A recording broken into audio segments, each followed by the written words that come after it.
Definitely one of the best dressed founders that I've run into. So do you want to sort of like explain the outfit? Yeah, so for me, I've always wanted to like stand out, right, in everything that I do. And I'm from Ijebu, right, and Ijebus we always like always with our caps. So I thought, okay, if I can combine like the traditional and the more new style dressing, and so I always wear my cap with any clothes I wear. The Fresh Prince of Yeah, I love it. So let's get into it, right? So first question is, what would you say, like knowing your background, I know this is not your first company, you've gone through a few things before Mono, you've had a background working in tech as well. What would you say is the biggest difference between trying to get a business to work and running a business that's actually working? Interesting question. So I think it depends on the industry. Right. I mean, if you look at like the traditional businesses, when you start, like, so for example, you want to start FMCG business, right? You kind of like know there's a bit of chance that it will work because there are people actually that need those goods, right? It's different from a tech startup where you're trying to figure out if it works. Right, think of like Facebook, right? It was just like a fun project, like, oh yeah, let's see how we can connect people, right? Think of like Google and so on and so forth. It's different from like the traditional businesses where you know that if I build this thing, if I do this thing, there are like millions of people that will use it. It's not a question of like distribution, how do I get these things to people?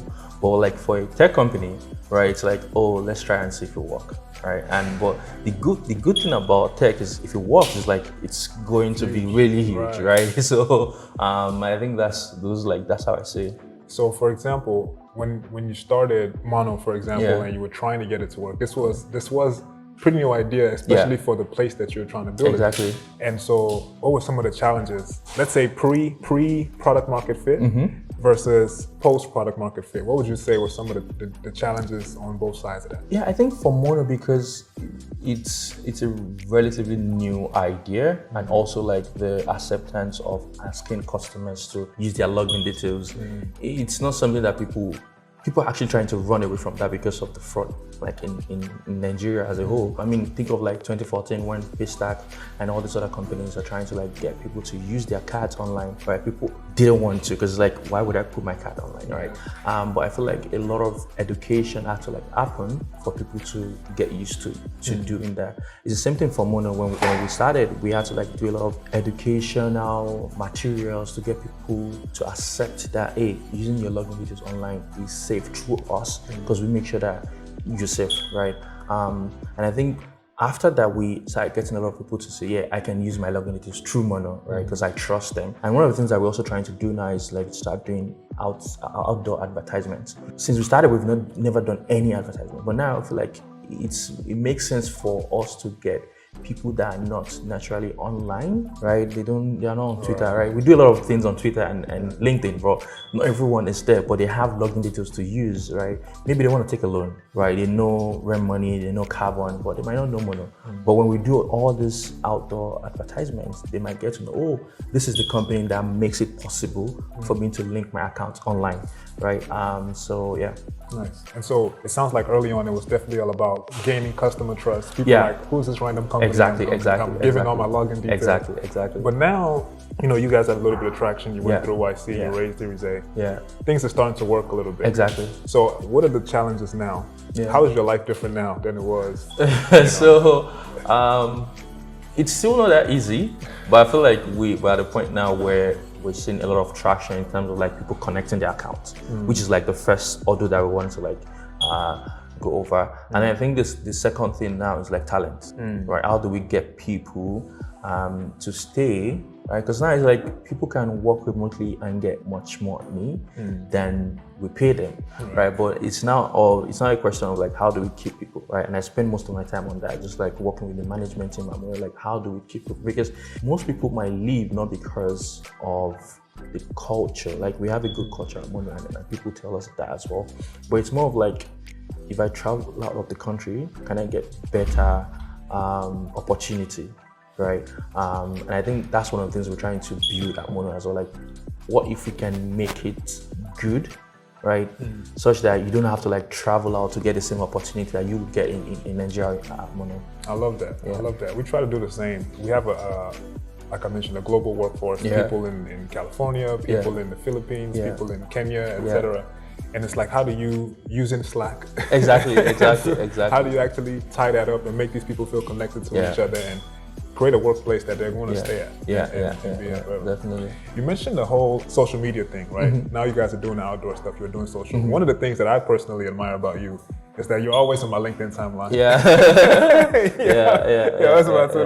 So where did that come from, right? Like that's not necessarily a entrepreneurial skill. That's not every entrepreneur does that. It's something that you where did that come from? So I think when we started early on, one thing that helped us very early on was because I was very outspoken on social media, right? Whenever we release a new product or a new feature, I'm always on Twitter just saying, oh, this is how it works, this is what we've built, and people were able to support us because it's more of like building in the public, right? I feel like I'm one of those founders that did that early on, right? Just like talking about what we're building and people were able to support, right? It's not just like you build it and then you say, oh, this is it, right? It's like, oh, this is what we want to build, right? And now it's out. People get excited when they feel like they're part of your process, right? So I made sure that everything that we do, even now that we're more of like a well-established company, I still try to do that. Oh, this is what we're trying to build. What do you think, right? And just like carry the community along, because I feel like as a company in Nigeria, everything evolves around community, right? Because these are the same people that are going to use your product. These are the same people that would tell other people about your product. So it's a good thing to like carry them along, like, hey, this is what we're doing, this is what we want to do, and this is it's out, right? I just watched one of your interviews, a recent interview with Pizza Timmy, and I learned a few things about you. One is that you're a prodigy woman. And also the second was I learned a bit about your father, who apparently was a millionaire at a very early age. Can you tell us a little bit about that and how that sort of impacted you as well? When I was very young, I saw my dad as like an entrepreneur. He has so many businesses, and one of the business that really got him to be a millionaire at the very young age was he was the first person to start the rental, like the traditional rental business, right, in Nigeria, right? He was renting tents, shares and stuff like that. But the other thing that he was also doing was selling electronics, right? He was selling like TVs, like everything that you would need to like fit in your electronics in the house or anywhere, right? So I started following him to the office at a very early age, and I saw how he was able to bring people together and say, oh, this is what you should do, this is how you do it, right? And also he was a very straightforward person, right? He's a very straight shooter, right? So, and I learned that a lot from him as well. So I think that also impacted me when I left secondary school. I was like, what do I want to do? Right, it's either maybe I become, I wanted to be a footballer, right?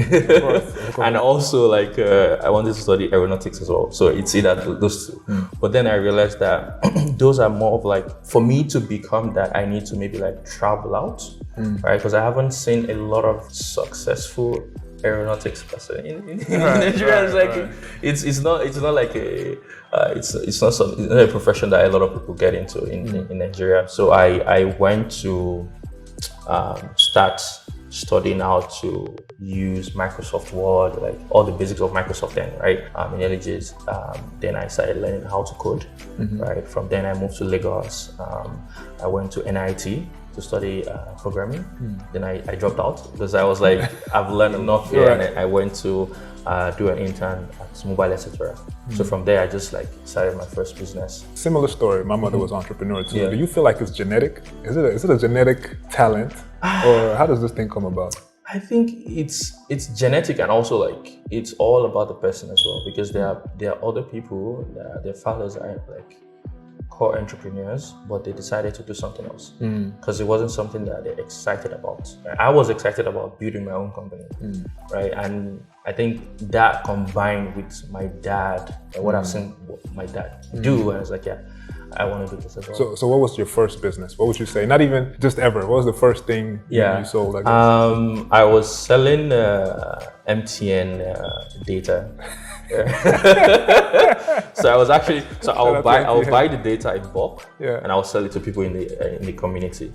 So then I also built like a very small website where you can request for data, and also actually helping people increase their data in a way. So like that was like my first. I love it. Also, I love it. Similar, I used to sell T-shirts and candy when I was young, and I always feel like that most true entrepreneurs, not everyone, because people come to this thing from different angles, but many of us, there was something that you were selling. Exactly. If it was CDs, if it was doing hair, whatever it was, you were doing because something. I feel like selling is like the first thing you have to be really good at as an entrepreneur, because you have to sell to your employees, right? To sell to investors, you have to sell to your customers.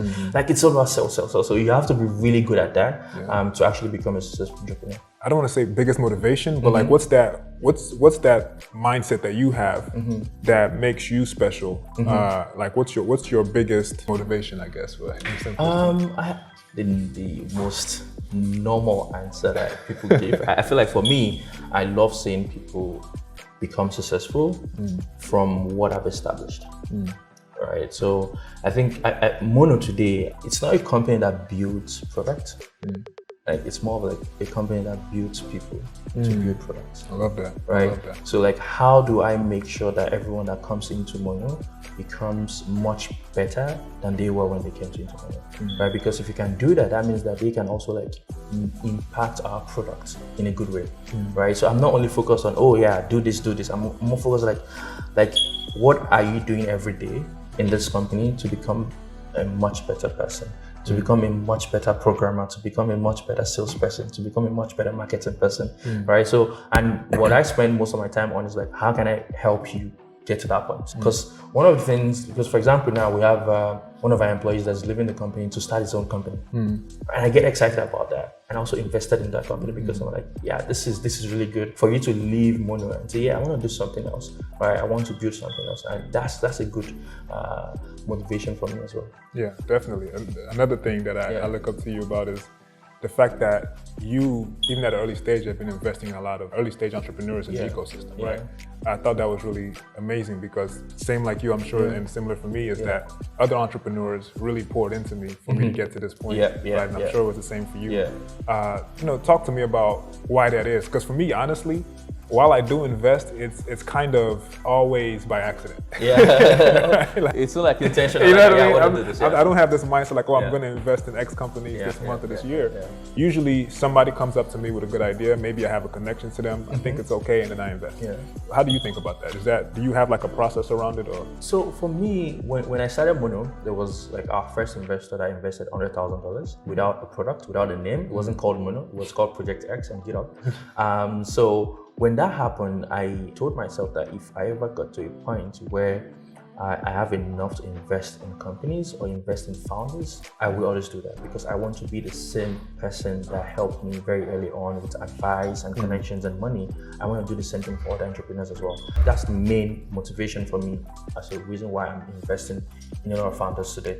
And the other part is also, I want to make sure that the new generation of founders that are coming after me are not making the same mistake that I did, right?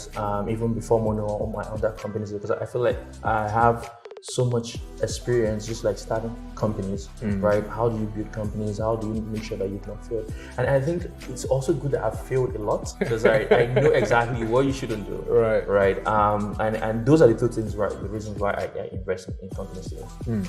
I love that. You just said two things to me, which shows that you're a very people-centric person. One, you're the people that you're bringing into Mono. You're looking at Mono as a way to build people rather than just products. And then also, it sounds like you're pouring a lot into the entrepreneurs that you invest in. Who poured into you? Who are here's the opportunity, I guess, shout out some people who poured into you and helped you get to this point. So I think one of them would be, early on was uncle of mine giving me that opportunity to intern with his company, right? Because that really opened up a lot of opportunities for me to see that, oh, this is how you do things, this is how other people are building companies, right? And I feel like probably the second person would be my brother. Just like helping me get to a point to understand that, hey, you can actually drop out to do things that you want, right? You don't, because he was the one paying for my school fees, right? If he was like, hey, you can't drop out, right? I've already spent a lot of money, right? So he was like, yeah, you can drop out and build and go after what you want to do. The person that I would think really ushered me into this fintech and all this is probably like Shala. Right, at Paystack, because when I was doing Oya Pay, right, when the company failed, I told him like, hey, this is not working. I was like, yeah, come and join it at Paystack. And I feel like my experience at Paystack really helped me, like it opened me up to like opportunities and also like things that can be done, right? And that's one of the things I tell a lot of young people now, that I think before you start a company, it makes sense for you to go work at an established institution or fintech or startup anywhere that is established, that is very successful, because you will learn a lot of things that you shouldn't do and that you should do, right? Mostly from the founders as well, right? So I think it makes sense for you to learn before doing, right? Even though like as an entrepreneur, you want to like jump into the into the work and say, yeah, I can learn as you go. But I feel like for you to be really successful, you need to like learn some things. I'll be afraid to say, yeah, I want to start my own company. You know, now that you have a growing company, things are moving very fast for you. How has your personal life changed? So I recently got married last year. Congratulations. Yeah, Congratulations. Thank you. So I think that also helped, right? Because I feel like you go through a lot of things during the day.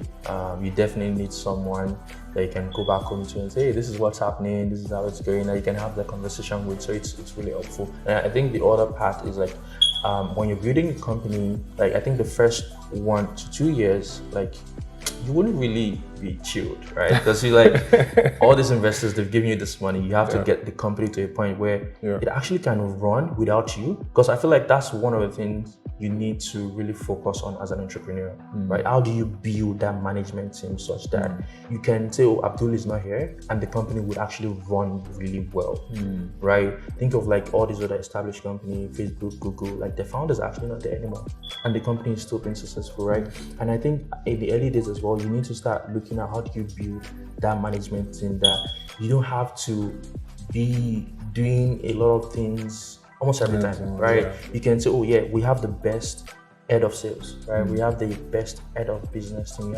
Like these are the people that would also take your own playbook. Because one of the things I've done like in the early days was have like a playbook, like how do we do design at Mono? Right? How do we do engineering at Mono? How do we do sales? Because I was really involved in all these things I was doing the sales, right? The first website of Mono, I designed it. The first logo, I designed it. The marketing, like I did everything all. So I know actually like what got us to a stage where we raise money, right? And when that playbook is written, I'm like, you guys can then contribute to it. You can make it better because that's why you're here, right? So I think it's really good, like in the first 2 to 3 years, right? You need to like start looking at how do you build your management team such that the only thing that you focus on is like how do we bring more investors, how do we bring the best people, right? How do we keep people? So there's like 3 things that you need to focus as an entrepreneur, as a company goes. I hear you on that. I want to bring it to the personal life again, because for many entrepreneurs, like you mentioned, in the early years, you're working super hard. So for many of them, their work is their life. Yeah. Right.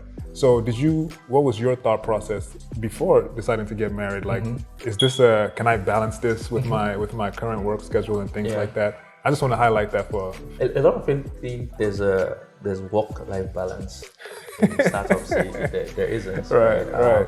I think it will take you probably 10 years for you to get that balance, right? Even now, even with the management team we have, sometimes I don't sleep, right? Like you still have to keep your eyes on things and make sure that things are going well, even though you trust those people. But I feel like there'll be a certain point where you have to let people do their things and let them make mistakes and learn from it, right? Because you can't be there every time, right? But again, I think in the early days, you have to be really involved and there's no like work-life balance. Yeah, I totally agree with that. I don't think there's any balance in outside success. I don't think that's very much balance. And you know, you try to find that. Obviously, we're all human beings. So you do get moments of rest and you know, people that you can be vulnerable with. But at the end of the day, if we're gonna hit this mission, then, you know, you gotta there's a price to be paid for that.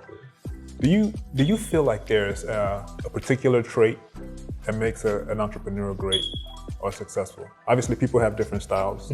If you were to interview an entrepreneur, like you had the job, hire the next great entrepreneur. Is there going to be, what does that job description look like? Was there something that you're looking for?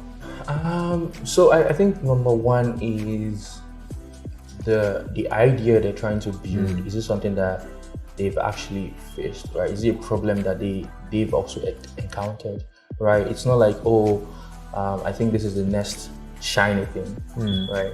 I mean, so there's a lot of people building fintech companies now, and it's not like you actually have that problem, and that's why you're trying to solve it. Think of like Mono. Like Mono was a problem that I was trying to solve, right? And I wasn't trying to build mono. I was trying to build a mobile application, right? But the infrastructure to power that mobile application wasn't like really there yet. So I was like, yeah, let me build the infrastructure, because I was trying to solve my own problem, right? And then people started saying, oh, I want to use this infrastructure, right? So when I see that kind of signal, which entrepreneur trying to build something, I'm like, yeah, there's a 90% chance that this person will be successful with this, right? The only reason why they will fail is if they get tired, right? I feel like burnout is one of the biggest reasons why companies fail, because as a founder, if you can, and this is the reason why it's always good to have someone or something that you can fall back to when you start seeing that burnout signal, right? Because it happened in the early days when I was also building my company, right?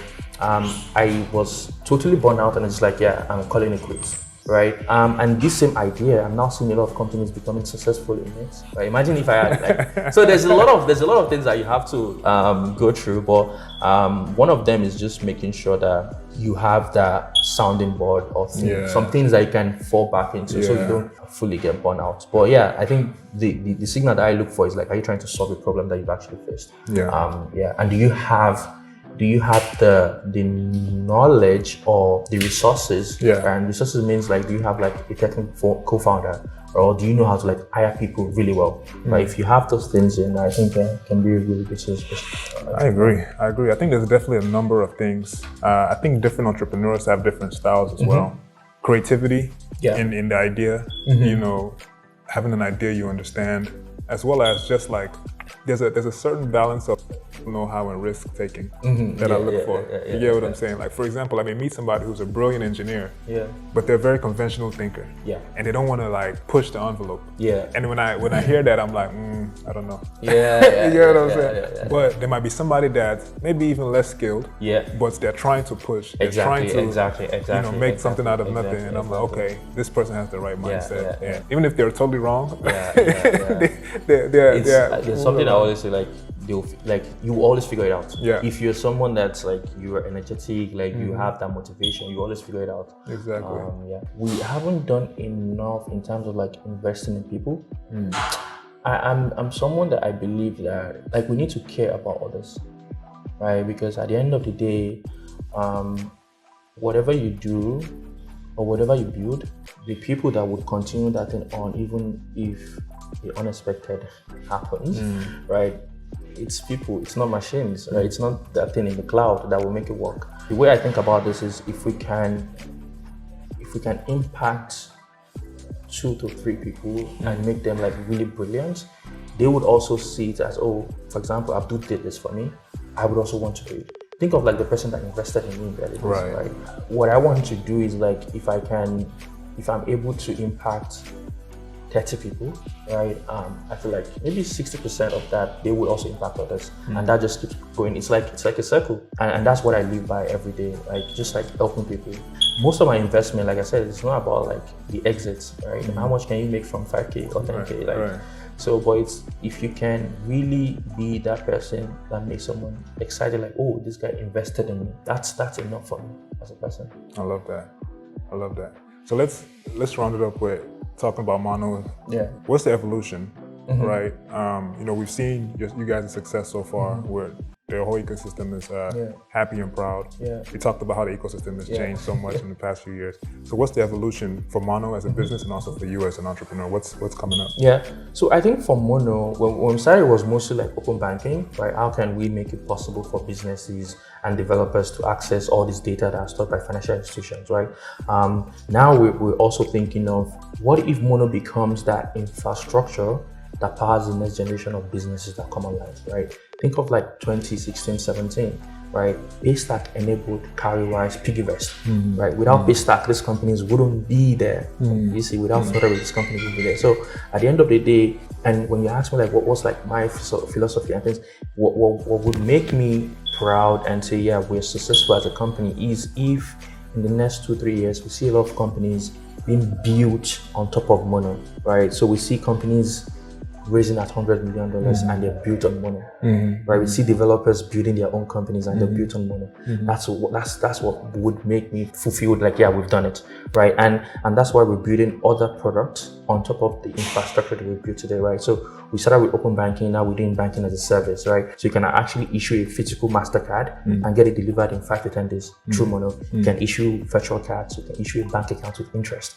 right? So all this at the end of the day is like, if you want to build a company, right, you can, and you want to build a fintech feature into it, right? You don't need to go anywhere, right? Everything is done on top of the Money platform, right? And we want to replicate this across Africa, right? So now we're live in Ghana, Kenya, South Africa, we're going to Egypt, right? So when we get to a point where developers and businesses are being built on top of this platform, that's success for us. And I think as a person, at the end of the day, again, it's still the same thing. If I can see a developer from anywhere, like from one village or one town, becoming successful because of what we've enabled, what we've powered for them, that's a good thing for me. I love it. Thanks for coming, man. Thank you so much for having me, man. Yeah. And thank you all for tuning in. Please like, subscribe. We'll continue to have amazing interviews like this, and see you next time.